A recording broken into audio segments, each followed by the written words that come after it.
হরে কৃষ্ণা। জয় শিল প্রভুপাদ, জয় শিল গুরু মহারাজ। সমস্ত ভক্তদের আজকের এই ভাগবতীয় কৃষ্ণ কথা আলোচনায় স্বাগত জানাই।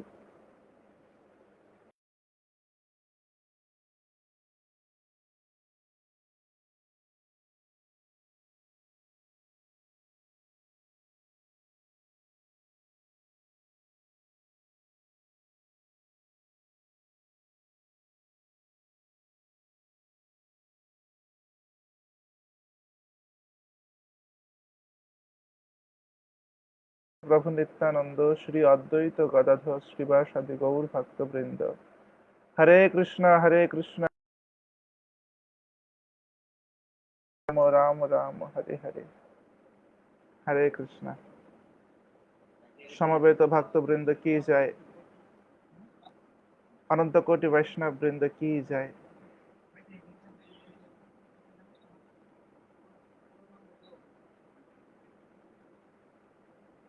আমরা আজকে গদাধর পণ্ডিত প্রভুর এই আবির্ভাব তিথি মহোৎসবে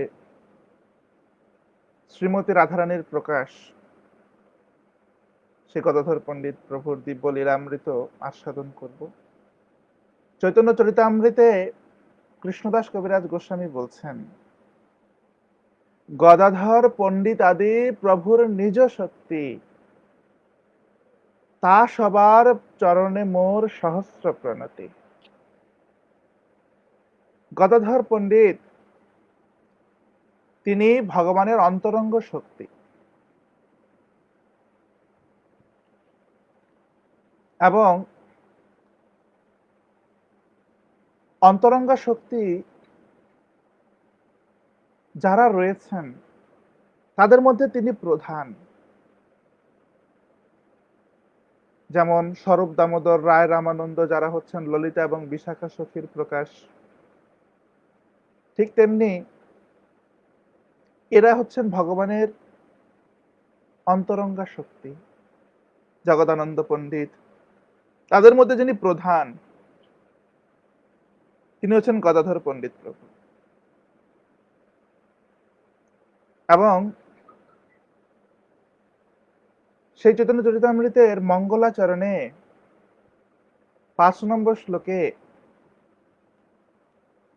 কৃষ্ণদাস কবিরাজ গোস্বামী বলছেন, রাধা কৃষ্ণ প্রণয় বিকৃতি লাদিনী শক্তিরশ্মা দেকাত্মানবপি ভুবি পুরা দেহ ভেদঙ্গত চৈতন্যাখ্যাং প্রকট মধুনা তদদ্বয়ম চৈক্যমাপ্তম রাধা ভাব দতি সুবলিতম নৌমি কৃষ্ণ স্বরূপম। এখানে কৃষ্ণদাস কবিরাজ গোস্বামী পাদ তিনি বলছেন যে শ্রী রাধিকা শ্রীকৃষ্ণের প্রণয়ের বিকার স্বরূপা, সুতরাং শ্রীমতী রাধারানী শ্রীকৃষ্ণের লাদিনী শক্তি। এই জন্য শ্রীমতী রাধারানী ও শ্রীকৃষ্ণ একাত্মা হলেও তারা অনাদিকাল থেকে গোলকে পৃথক দেহ ধারণ করে আছেন। এখন সেই দুই চিন্ময় দেহ পুনরায় একত্রে যুক্ত হয়ে শ্রীকৃষ্ণ চৈতন্য নামে প্রকট হয়েছেন। শ্রীমতী রাধারানীর এই ভাব ও কান্তিযুক্ত শ্রীকৃষ্ণ স্বরূপ শ্রীকৃষ্ণ চৈতন্যকে আমি প্রণতি নিবেদন করি।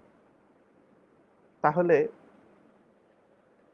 এটা বোঝা যাচ্ছে যে চৈতন্য মহাপ্রভু হচ্ছেন রাধাকৃষ্ণের মিলিত তনু। শ্রীকৃষ্ণ চৈতন্য, রাধা কৃষ্ণ নহে অন্য।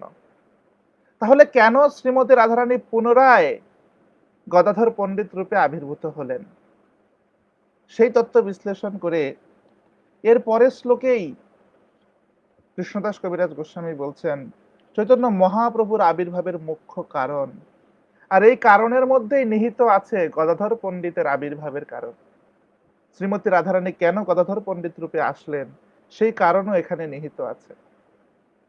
শ্রী রাধায়া প্রণয় মহিমা কীদৃশ বানৈবা সাধ্যজনাদ্ভুত মধুরিমা কীদৃশ বা মদীয় সখ্যাং চাস্য মদনুভবত কীদৃশং ব্যতি লোভা।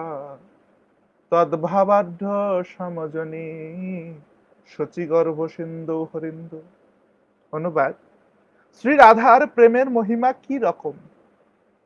ওই প্রেমের দ্বারা শ্রী রাধা আমার যে অদ্ভুত মাধুর্য সুখ লাভ করেন, অনুভব করেন, আস্বাদন করেন, সেই মাধুর্যই বা কি রকম, এবং আমার মাধুর্য আস্বাদন করে শ্রী রাধা যে সুখ অনুভব করেন, সেই সুখই বা কি রকম। এই সমস্ত বিষয়ে লোভ জন্মানোর ফলে শ্রী রাধার ভাবযুক্ত হয়ে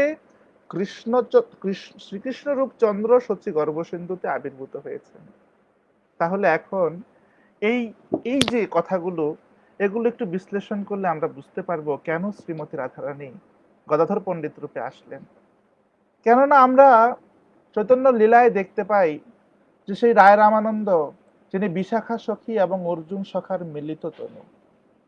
আমরা দেখতে পাই যে অদ্বৈত আচার্য প্রভু, তিনি একই সঙ্গে মহাবিষ্ণু এবং সদাশিব, কিন্তু আমরা দেখি না যে একই দেহে দুইজনের প্রকাশ আমরা দেখতে পাই, কিন্তু আমরা একই ব্যক্তির প্রকাশ দুটি দেহে এটা দেখতে পাই না চৈতন্য লীলায়। শ্রীমতী রাধারানী চৈতন্য মহাপ্রভুর মধ্যেও রয়েছেন, আবার গদাধর পণ্ডিত রূপেও তিনি এসেছেন। এই বিষয়টি কেন? এখানে বলা হচ্ছে শ্রী রাধার প্রেমের মহিমা কি রকম, প্রশ্নবোধক চিহ্ন। ওই প্রেমের দ্বারা শ্রী রাধা আমার যে অদ্ভুত মাধুর্য আস্বাদন করেন, সেই মাধুর্য বা কি রকম, আরেকটি প্রশ্ন। এবং আমার মাধুর্য আস্বাদন করে শ্রী রাধা যে সুখ অনুভব করেন, ওই সুখই বা কি রকম, আরেকটি প্রশ্ন। এই প্রশ্নগুলো উত্তর জানার জন্য কৃষ্ণের মনে লোভ হয়েছে। এখন প্রশ্ন হচ্ছে যে এই প্রশ্নগুলোর উত্তর কে দিতে পারেন। কৃষ্ণের মনে লোভ হয়েছে এগুলোর উত্তর জানার জন্য, কিন্তু প্রশ্ন হচ্ছে এই প্রশ্নগুলোর উত্তর কে দিতে পারেন। এই প্রশ্নগুলোর উত্তর একমাত্র শ্রীমতী রাধারানীই দিতে পারেন। কেন? কারণ শ্রীমতী রাধারানী জানেন তার প্রেমের মহিমা। শ্রীমতী রাধারানী জানেন যে কৃষ্ণের যে অদ্ভুত মাধুর্য আস্বাদন করেন শ্রীমতী রাধারানী, সেই মাধুর্য কি রকম। শ্রীমতী রাধারানী জানেন যে সেই সুখ আস্বাদন করে বা সেই মাধুর্য আস্বাদন করে তিনি কি সুখ লাভ করেন, সেই সুখটা কি রকম, এটা একমাত্র শ্রীমতী রাধারানী জানেন। আর তাই কৃষ্ণকে সেটি জানানোর জন্য, কৃষ্ণকে সেটি ব্যাখ্যা করার জন্য শ্রীমতী রাধারানী গদাধর পণ্ডিত রূপে আবির্ভূত হয়েছে। অনেক সময় আমরা দেখি যে একটি গাড়ি যখন কেউ ড্রাইভিং শেখে, তখন একজন ব্যক্তির প্রয়োজন হয়, যেই ব্যক্তিটি ওই ড্রাইভিং শিখতে তাকে সহযোগিতা করবে, যে ব্যক্তিটি খুব দক্ষ গাড়ি চালাতে পারে। এখানে কৃষ্ণ তিনি সেই গাড়িটি চালাতে শিখতে চান, আর যে দক্ষ ড্রাইভার তাকে সহযোগিতা করছে তিনি হচ্ছেন গদাধর পণ্ডিত শ্রীমতী রাধারানী। কেননা চৈতন্য মহাপ্রভু প্রতিদিন বিকেল বেলা যখন তিনি সন্ন্যাস লীলা অবলম্বন করে নীলাচল ধামে অবস্থান করছেন, প্রতিদিন তিনি গদাধর পণ্ডিতের কাছে যান টোটা গোপীনাথে, এবং সেই টোটায়, যেটি বাগান বাড়ি নামে প্রসিদ্ধ, চৈতন্য মহাপ্রভুর বাগান বাড়ি, সেখানে তিনি যান প্রতিদিন বিকেল বেলা গদাধর পণ্ডিতের কাছে ভাগবত কথা শুনতে। গদাধর পণ্ডিত যিনি শ্রীমতী রাধারানী, আর সেই কৃষ্ণ প্রেমের মূর্তিমান বিগ্রহ সেই ভাগবতম, আর কে শুনছেন? কৃষ্ণ শুনছেন। কে অধ্যয়ন করছেন? গদাধর পণ্ডিত অধ্যয়ন করছেন। শ্রীমতী রাধারানী ব্যাখ্যা করছেন। কি ব্যাখ্যা করছেন? শ্রীমদ্ ভাগবত, যা কৃষ্ণ প্রেম রস বিগ্রহ। কে কে এটি ব্যাখ্যা করছেন? শ্রীমতী রাধারানী। গদাধর পণ্ডিত শ্রীমতী রাধারানী রূপে, শ্রীমতী রাধারানী গদাধর পণ্ডিত রূপে এই হরি কথা, এই ভাগবত প্রেম, শ্রীমতী রাধারানীর হৃদয়ে যে প্রেম, সেটি ভাগবত কথা রূপে তিনি কীর্তন করছেন। গদাধর পণ্ডিত তিনি ভুলে গেছেন তিনি শ্রীমতী রাধারানী। কেননা শ্রীমতী রাধারানী তার বিনয়বশত তিনি তো তার মহিমা বলবেন না। ভক্তরা খুব বিনীত, তাই কখনো ভক্তরা নিজের গুণমহিমা কীর্তন করে না। এখন কৃষ্ণ তো সেটি শ্রীমতী রাধারানী থেকে জানতে পারবে না, সরাসরি শ্রীমতী রাধারানী সেটি বলবে না। কেন? বিনয়বশত, দৈন্যতা বশত। তাহলে কিভাবে সেটি সম্ভব? এখন শ্রীমতী রাধারানী গদাধর পণ্ডিত রূপে অবতরণ করেছেন। আর যেহেতু তিনি গদাধর পণ্ডিত রূপে এসেছেন, তাই এখন আর কোনো অসুবিধে নেই। ভগবানের যোগমায়ার প্রভাবে গদাধর পণ্ডিত ভুলে গেছেন তিনি শ্রীমতী রাধারানী, কিন্তু তিনি তো শ্রীমতী রাধারানী। তাই তিনি এখন ব্যাখ্যা করছেন যে এই শ্রীমতী রাধারানীর প্রেমের মহিমা কি রকম, এবং কৃষ্ণের মাধুর্যই বা কি রকম, এবং সেই মাধুর্য আস্বাদন করে রাধারানী কি সুখ লাভ করেন, তা এখন রাধারানী স্বয়ং গদাধর পণ্ডিত রূপে কৃষ্ণের কাছে, চৈতন্য মহাপ্রভুর কাছে ব্যাখ্যা করছেন। গৌর লীলার এই হচ্ছে অপূর্ব বিষয়। গদাধর পণ্ডিত তিনি আবির্ভূত হয়েছেন চট্টগ্রামে।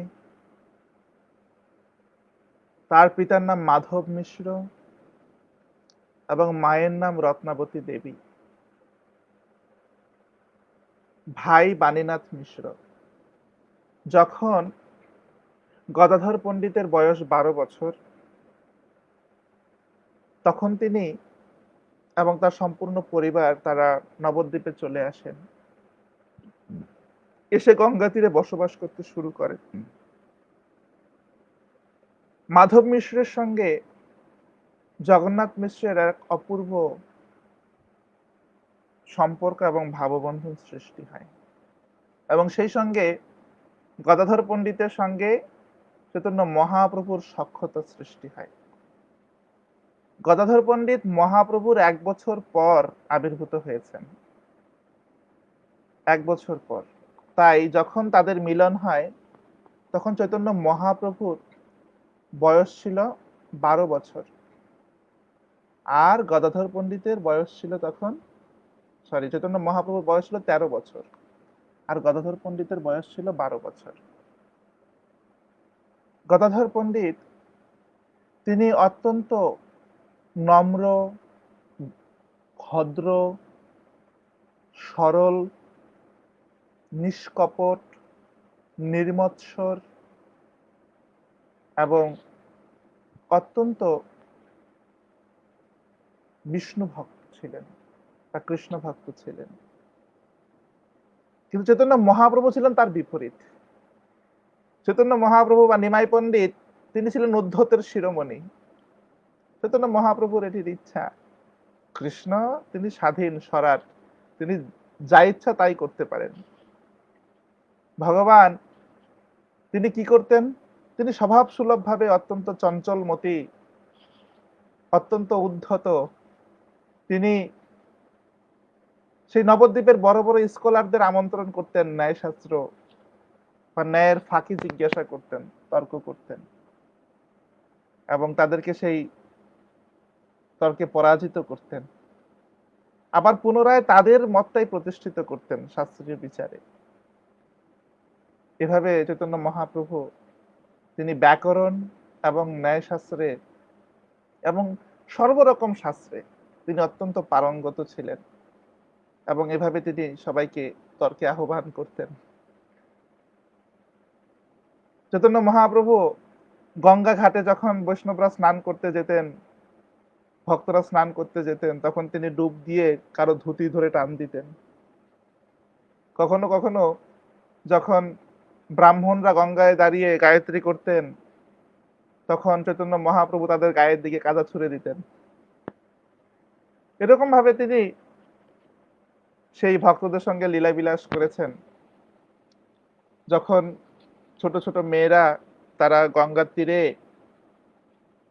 সেই শিবের পুজো করত ভালো বর লাভের জন্য, তখন চৈতন্য মহাপ্রভু তাদের গিয়ে বলতেন যে শিব যার পূজা করে সে হচ্ছে আমি, তাই তোমরা শিবের পূজা না করে আমার পুজো করো।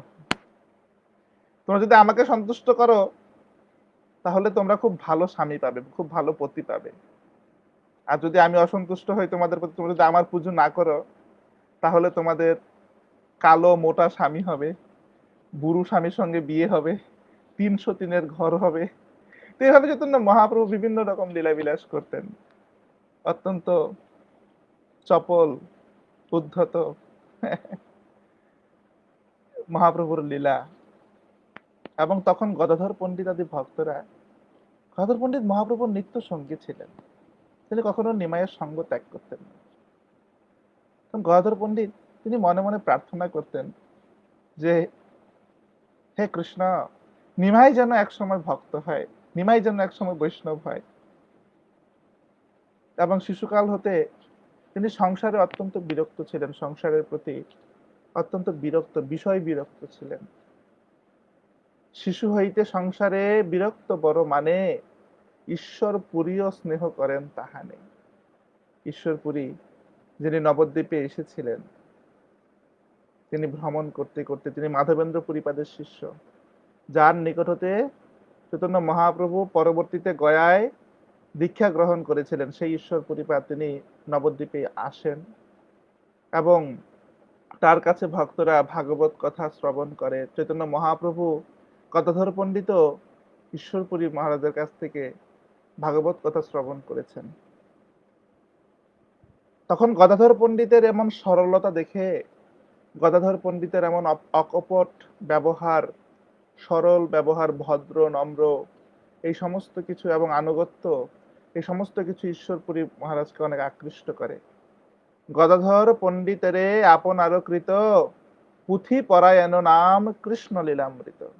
তিনি নিজের স্বহস্তে রচিত পুঁথি, কৃষ্ণ লীলা বিষয়ক গ্রন্থ কৃষ্ণ লীলামৃত গদাধর পণ্ডিতকে নিজে পড়িয়েছেন।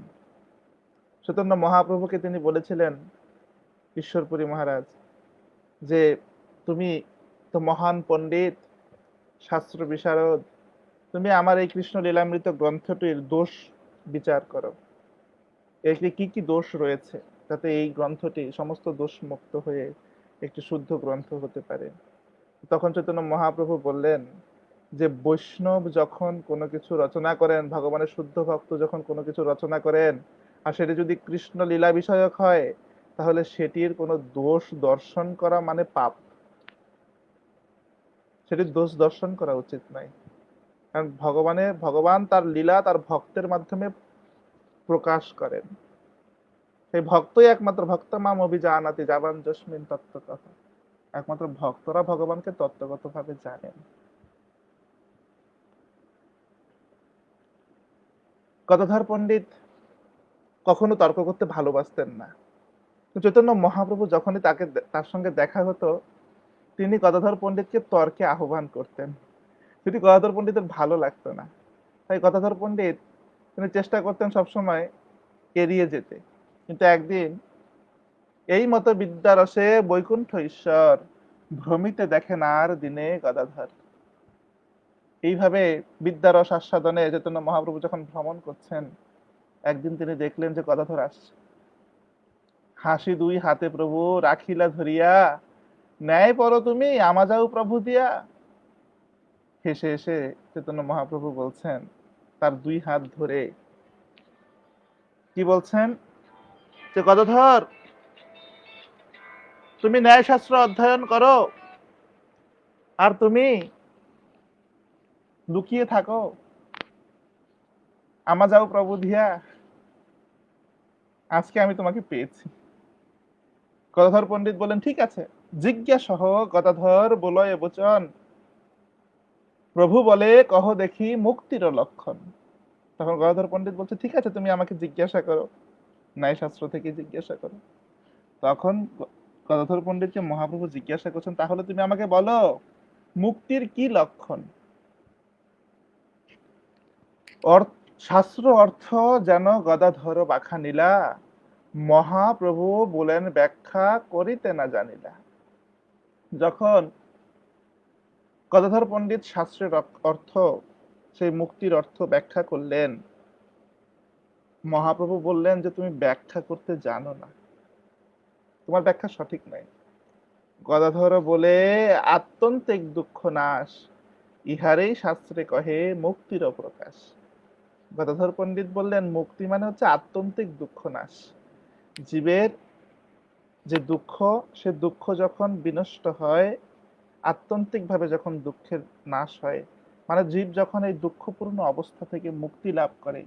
এই জড়জগৎকে ভগবান গীতায় বলেছেন দুঃখালয়ম অশাশ্বতম। আর সেই দুঃখ থেকে যখন জীব মুক্তি লাভ করে তখন তাকে বলে মুক্তি। এই দুঃখ যখন নাশ হয় তখন বলে মুক্তি। আত্যন্তিক, যাতে পরিপূর্ণ রূপে যখন দুঃখের নিবৃত্তি হয় তখন তাকে বলে মুক্তি। নানা রূপে দোষে প্রভু সরস্বতী পতি, হেন নাহি তার কি যে করিবে স্থিতি। এই কথা শুনে মহাপ্রভু সেই কথার নানা রকম দোষ তিনি প্রদর্শন করলেন। কারণ তিনি সরস্বতীর পতি, এমন কোন তার্কিক নেই যে তার এই তর্ক যুক্তিগুলোর খণ্ডন করতে পারে। হেন জন নাহিক যে প্রভু শনে বলে, গদাধর ভাবে আজি বর্তি পলাইলে। এমন কোন জন নেই যে প্রভুর সাথে এই বিষয়ে তর্ক করতে পারে, কথা বলতে পারে। এই গদাধর বলছে যে আজ পালাতে পারলে আমি বাঁচি। প্রভু বলে গদাধর আজি যাহ ঘর, কালি বুঝিবাম তুমি আসিহ সত্তর। প্রভু বলছেন গদাধর আজকে তুমি ঘরে ফিরে যাও, আজকে তুমি যাও এবং কালকে তুমি সত্তর আমার কাছে এসো, এবং কালকে আমি এই বিষয় নিয়ে তোমার সাথে আরো কথা বলবো। নমস্কারী গদাধর চলিলেন ঘরে, ঠাকুর ভ্রমেন সর্ব নগরে নগরে। তখন চৈতন্য মহাপ্রভুকে প্রণাম করে গদাধর পণ্ডিত তিনি চলে গেলেন এবং চৈতন্য মহাপ্রভু সমস্ত নগরে নগরে ভ্রমণ করছেন।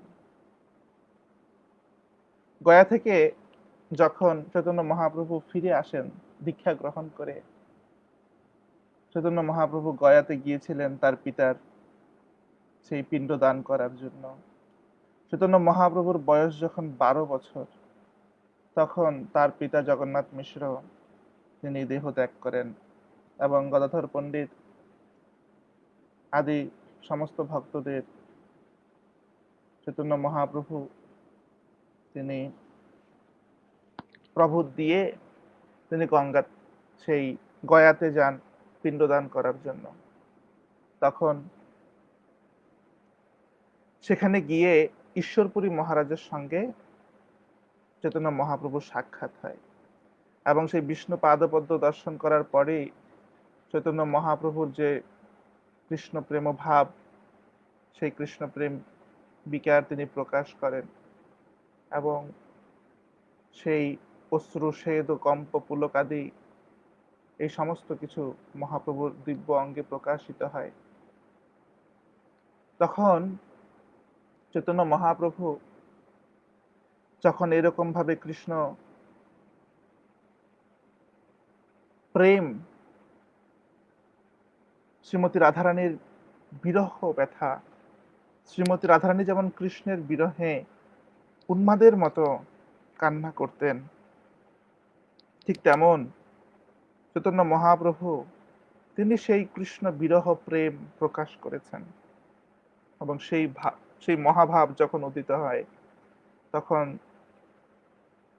সেই অশ্রু স্বেদ পুলক কম্প গদগদ স্বর এই সমস্ত সাত্ত্বিক বিকারগুলো মহাপ্রভুর দেহে প্রকাশিত হয়। তখন গয়া থেকে যখন ফিরে আসেন তিনি, তখন সমস্ত ভক্তরা এই মহাপ্রভুর দিব্য ভাব দেখে মহাপ্রভুকে প্রশ্ন করছেন। তারা খুব আনন্দিত হলেন যে সেই উদ্ধতের শিরোমণি নিমাই পণ্ডিত তিনি এখন কত মহান বৈষ্ণবে পরিণত হয়েছেন, তার সমস্ত অঙ্গে কৃষ্ণ প্রেমের বিকার, সেই সমস্ত দিব্য লক্ষণগুলো কৃষ্ণ প্রেমের তার দেহে প্রকাশিত হয়েছে। তখন ভক্তরা তাকে বলছেন যে প্রভু সেই গয়ায় কি হয়েছিল তুমি আমাকে বলো। তখন ভক্তদের মহাপ্রভু বললেন সবে এই কথা কহিলেন বাহ্য হইলে, মহাপ্রভু যখন তিনি বারবারই কৃষ্ণ প্রেমে মূর্ছিত হন, যখন তার বাহ্য জ্ঞান ফিরে এলো, তখন তিনি স্বাভাবিক হলে ভক্তরা তাকে বলেন যে কি হয়েছিল সে কথা আমাকে বলুন। শুক্লাম্বর ঘরে কালী মিলিবা সকালে। মহাপ্রভু বলছেন যে আগামীকাল তোমরা সবাই শুক্লাম্বর ব্রহ্মচারীর গৃহে এসো, সেখানে আমি তোমাদের আমার মনের কথা বলবো। সব তখন সেখানে শ্রীবাস পণ্ডিতের ভাই শ্রীমান পণ্ডিত তিনি উপস্থিত ছিলেন সেই ভক্তদের মাঝে, এবং এই কথা শুনে শ্রীমান পণ্ডিত চৈতন্য মহাপ্রভুর অপূর্ব ভাব দেখে তিনি অত্যন্ত আনন্দে, পরম আনন্দে নৃত্য করতে করতে তিনি ছুটে এলেন শ্রীবাস অঙ্গনে। শ্রীবাস অঙ্গনে পাশেই ছিল একটি ফুলের বাগান, যে বাগানে অপূর্ব অপূর্ব সব ফুল ফুটত। আর গদাধর পণ্ডিত, গোপীনাথ আচার্য, রামাই ঠাকুর, শ্রীবাস পণ্ডিত তারা সকলে একত্রিত হয়ে সেখানে কৃষ্ণ কথা আলোচনা করছেন এবং সেই ফুল তুলছেন। সবাই তুলেন পুষ্প কৃষ্ণ কথা রসে, গদাধর গোপীনাথ রামাই শ্রীবাসে। হেনই সময়ে আসি শ্রীমান পণ্ডিত,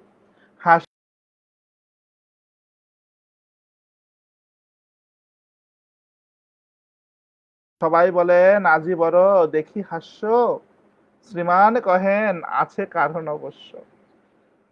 তখন তারা চারজন শ্রীমান পণ্ডিতকে বলছেন, কি ব্যাপার, আজকে তোমাকে দেখি তুমি খুব আনন্দিত, এত হাস্যবদন, কি হয়েছে? শ্রীমান পণ্ডিত বললেন, তার একটি কারণ আছে। কহ দেখি। বলিলেন, ভাগবতগণ। শ্রীমান পণ্ডিত বলে, শুনহ কারণ। সেই সকল ভাগবতগণ, গদাধর পণ্ডিত, গোপীনাথ আচার্য তারা সকলে যখন জিজ্ঞাসা করলেন, তখন শ্রীমান পণ্ডিত তিনি বলতে লাগলেন, পরম অদ্ভুত কথা মহা অসম্ভব, নিমাই পণ্ডিত হইলা পরম বৈষ্ণব। শোনো শোনো, এক পরম অদ্ভুত কথা, মহা অসম্ভব। কেননা নিমাই পণ্ডিত, উদ্ধতের শিরোমণি নিমাই পণ্ডিত আজ মহা বৈষ্ণবে পরিণত হয়েছে। শুনিয়া এসব কথা প্রভু গদাধর শুক্লাম্বর গৃহপতি চলিলা সত্তর। এসব কথা শুনে গদাধর পণ্ডিত খুব অতি সত্বর শুক্লাম্বর ব্রহ্মচারীর গৃহের দিকে ছুটে চললেন। কি আখ্যান কৃষ্ণের কহেন, শুনি গিয়া থাকিলেন শুক্লাম্বর গৃহে লুকাইয়া। তখন তিনি এর মাহাত্ম্য জানার জন্য, নিমাই পণ্ডিতের অপূর্ব ভাব দর্শনের জন্য তিনি শুক্লাম্বর ব্রহ্মচারীর গৃহে আগে গিয়েই সেখানে লুকিয়ে থাকলেন, বাইরে এলেন না।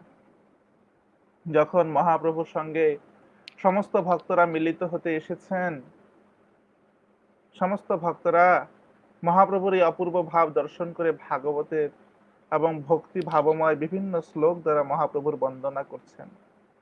করিতে লাগিলা শ্লোক ভক্তির লক্ষণ, পাইল ঈশ্বর মোর কোন দিকে গেল। আচ্ছা, এখানে মহাপ্রভু বলছেন যে সে সমস্ত ভক্তগণ তারা যখন সেই শ্লোক উচ্চারণ করছেন, মহাপ্রভু তখন সেই মহাভাবে ভাবিত হয়ে, কৃষ্ণ বিরহ ভাবে ভাবিত হয়ে তিনি বলছেন, পাইলু ঈশ্বর মোর কোন দিকে গেলা, এত বলি স্তম্ভ কুলে করিয়া পড়িলা। তখন চৈতন্য মহাপ্রভু তিনি চিৎকার করে বলছেন, পাইলু ঈশ্বর মোর কোন দিকে গেলা, হে কৃষ্ণ, আমি এইমাত্র তোমাকে পেলাম, তুমি কোথায় চলে গেলে আমাকে ছেড়ে। মহাপ্রভু সেই রাধা ভাবে বলছেন, এত বলে স্তম্ভ কুলে করিয়া পড়িলা। এই বলে সেই শুক্লাম্ব ব্রহ্মচারীর গৃহের স্তম্ভ ধরে তিনি সেই স্তম্ভ সহকারে পড়ে গেলেন। এত ভাঙিল ঘরের গৃহের স্তম্ভ প্রভুর আবেশে, কোথা কৃষ্ণ বলে পড়িলা মুক্ত কেশে। তখন সেই স্তম্ভ সেটি ভেঙে গেল এবং কৃষ্ণ কোথায় এ কথা বলে চৈতন্য মহাপ্রভু মুক্ত কেশে তিনি পড়ে গেলেন। প্রভু পড়িলেন মাত্র হা কৃষ্ণ বলিয়া, ভক্তগণ পড়িলেন ঢলিয়া ঢলিয়া। যখন চৈতন্য মহাপ্রভু হা কৃষ্ণ বলে তিনি পড়ে গেলেন, তখন ভক্তগণ সেই সঙ্গে তারাও একে একে ঢলে পড়লেন। ঘরের ভিতরে মূর্ছা গেলা গদাধর। তখন গদাধর পণ্ডিত তিনি গৃহের ভিতরে মূর্ছা গেলেন। চৈতন্য মহাপ্রভু তিনি বুঝতে পারলেন যে গৃহে কেউ একজন রয়েছে। তিনি শুক্লাম্বর ব্রহ্মচারীকে জিজ্ঞাসা করলেন, প্রভু বলে কোন জন গৃহের ভিতর? ব্রহ্মচারী বলেন তোমার গদাধর। মহাপ্রভু বলছেন যে শুক্লাম্বর তুমি বলো গৃহের ভিতরে কে আছে? শুক্লাম্বর ব্রহ্মচারী বলেন যে প্রভু তোমার গদাধর, তোমার গদাধর। ঠিক যেমন রাধারানী কৃষ্ণের, ঠিক তেমনি গদাধর পণ্ডিত হচ্ছেন চৈতন্য মহাপ্রভু। গৌর গদাধর। হেট মাথা করিয়া কান্দেন গদাধর, দেখিয়া সন্তোষ বড় প্রভু বিশ্বম্ভর। গদাধর পণ্ডিত তখন এরকম মুখে হাত দিয়ে আনন্দে, অনেক সময় আমরা আনন্দ হলে যেমন আমাদের মুখ ঢেকে ফেলি, যাতে করে এই আনন্দের মুখ সে আমাদের দর্শন না করতে পারে।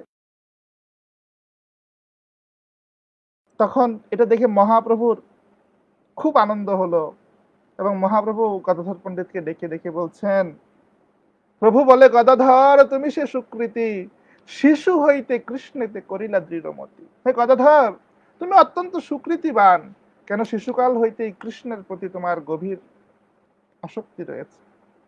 আমার সে হেন জন্ম গেল বৃথা রসে, পাইনু অমূল্য রিধি গেলা দৈব দোষে।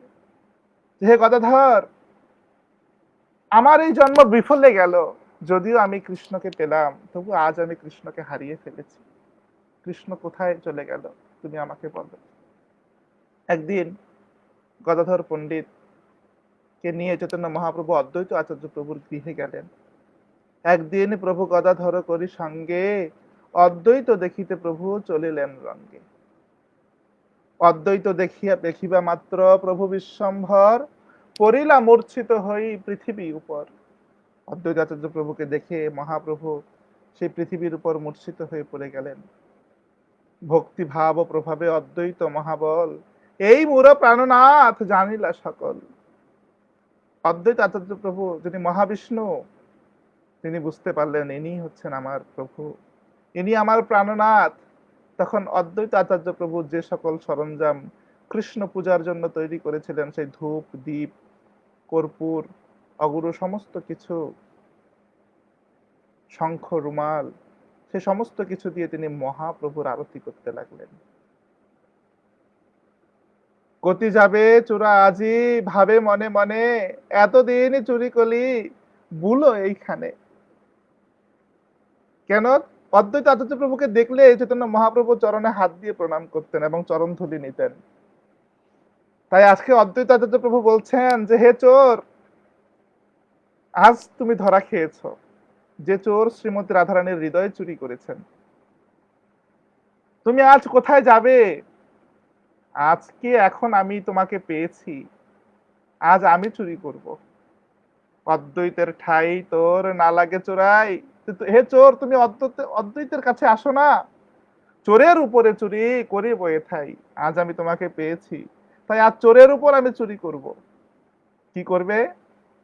আজ অদ্বৈত আচার্য প্রভু মহাপ্রভুর চরণ বন্দনা করবে। এতদিন মহাপ্রভু অদ্বৈত আচার্য প্রভুর চরণের ধুলি গ্রহণ করেছে, আর আজকে অদ্বৈত আচার্য প্রভু মহাপ্রভুর চরণ বন্দনা করবে, পুজো করবে। সর্বপূজা সজ্জ লই নামিলা তখনে, পাদ্য অর্ঘ আচমনীয় লই সেই ঠাই। চৈতন্য চরণ পূজে আচার্য গোসাই। তখন যখন তিনি অদ্বৈত আচার্য প্রভু পূজার সমস্ত সরঞ্জাম নিয়ে চৈতন্য মহাপ্রভুর চরণ পূজা করছেন, বন্দনা করছেন, সেই পাদ্য অর্ঘ্য আচমন সমস্ত কিছু নিয়ে, গন্ধ পুষ্প ধূপ দীপ চরণ উপরে পুনঃ পুনঃ শ্লোক পরি নমস্কারে। সেই গন্ধ পুষ্প ধূপ দীপ সবকিছু মহাপ্রভুর চরণে নিবেদন করলেন এবং তিনি পুনঃ পুনঃ এই শ্লোক পড়ে মহাপ্রভুকে নমস্কার করছেন। কি শ্লোক পড়ে? চৈতন্য মহাপ্রভু চরণে তিনি প্রণাম নিবেদন করছেন। সেই নম ব্রাহ্মণ্য দেবায় গো ব্রাহ্মণ হিতায় চ জগদ্ধিতায় শ্রীকৃষ্ণায় গোবিন্দায় নম নম। এই শ্লোক পরে অদ্বৈতাচার্য প্রভু মহাপ্রভু চরণ বন্দনা করছেন। গদাধর পণ্ডিত অদ্বৈতাচার্য প্রভুকে বলছেন, হে ঠাকুর, হে আচার্য গোসাই, আপনি কি করছেন? আপনি নিমাইয়ের চরণ বন্দনা করছেন কৃষ্ণ পূজার সামগ্রী দিয়ে। নিমাই বালক। অদ্বৈত আচার্য প্রভু বলছেন যে গদাধর, তুমি বুঝতে পারো নি নিমাইকে? নিমাই হচ্ছে স্বয়ং কৃষ্ণ, সেই ব্রজেন্দ্র নন্দন কৃষ্ণ। সে এই কলিযুগে আমার প্রার্থনায় সাড়া দিয়ে আমার প্রাণনাথ কৃষ্ণ গৌর হরি রূপে অবতরণ করেছেন। হরে কৃষ্ণ। আরো অনেক লীলা রয়েছে গদাধর পণ্ডিতের। আজকে সমস্ত লীলা আমরা শেষ করতে পারবো না, আগামীকালকে আমরা এখান থেকে শুরু করব। যে গদাধর পণ্ডিত যখন মহাপ্রভু পরম কৃষ্ণ বিরহ অনুভব করছেন, তখন গদাধর পণ্ডিতকে মহাপ্রভু জিজ্ঞাসা করলেন, গদাধর, তুমি বলো কৃষ্ণ কোথায় আছে, কোথায় গেলে আমি কৃষ্ণ পাবো? গদাধর পণ্ডিত সান্ত্বনা দিয়ে বললেন, তোমার হৃদয়ে কৃষ্ণ আছেন।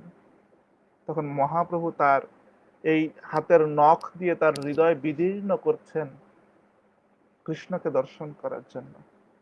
এবং আরো অনেক অপূর্ব লীলা রয়েছে গদাধর পণ্ডিতের। শ্রীমতী রাধারানী স্বয়ং গদাধর পণ্ডিত রূপে এসেছেন।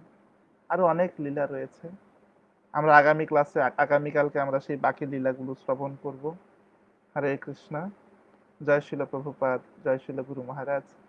যদি কারো কোনো প্রশ্ন থাকে আপনারা আনমিউট করে সে প্রশ্ন করতে পারেন, বা কোনো মন্তব্য যদি থাকে আপনারা সে মন্তব্য জানাতে পারেন। হরে কৃষ্ণ। বাদল কৃষ্ণ প্রভু, যদি আপনার কোনো মন্তব্য থাকে আপনি করতে পারেন। হরি বল। আমাদের চন্দন প্রভু রয়েছেন আমাদের সাথে। প্রভু আনমিউট করে বলুন।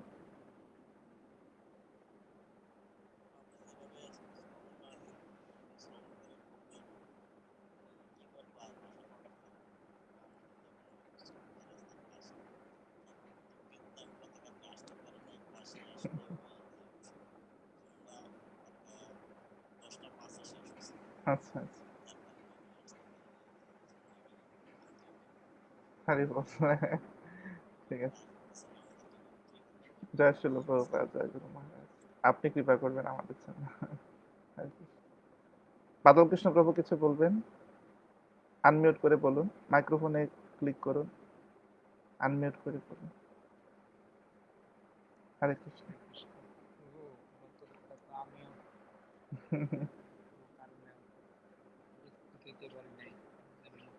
হরি বল।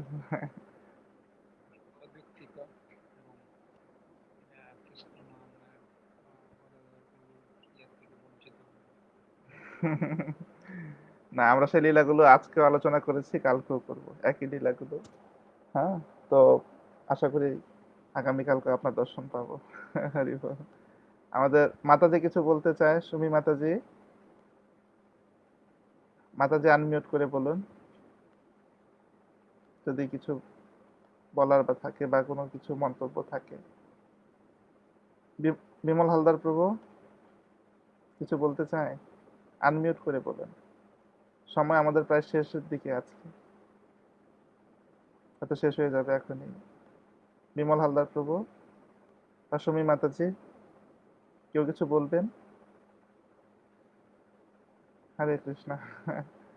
ঠিক আছে, আজকের মতো আমরা এখানে শেষ করছি। জয় শিল প্রভুপাদ, জয় গুরু মহারাজ। সমবেত ভক্তবৃন্দ কি যায়, অনন্ত কোটি বৈষ্ণব বৃন্দ কি যায়। হরে কৃষ্ণ। আমাদের আজকে কৃষ্ণ কথা আলোচনা এখানে আমরা বিশ্রাম প্রদান করছি। হরে কৃষ্ণ।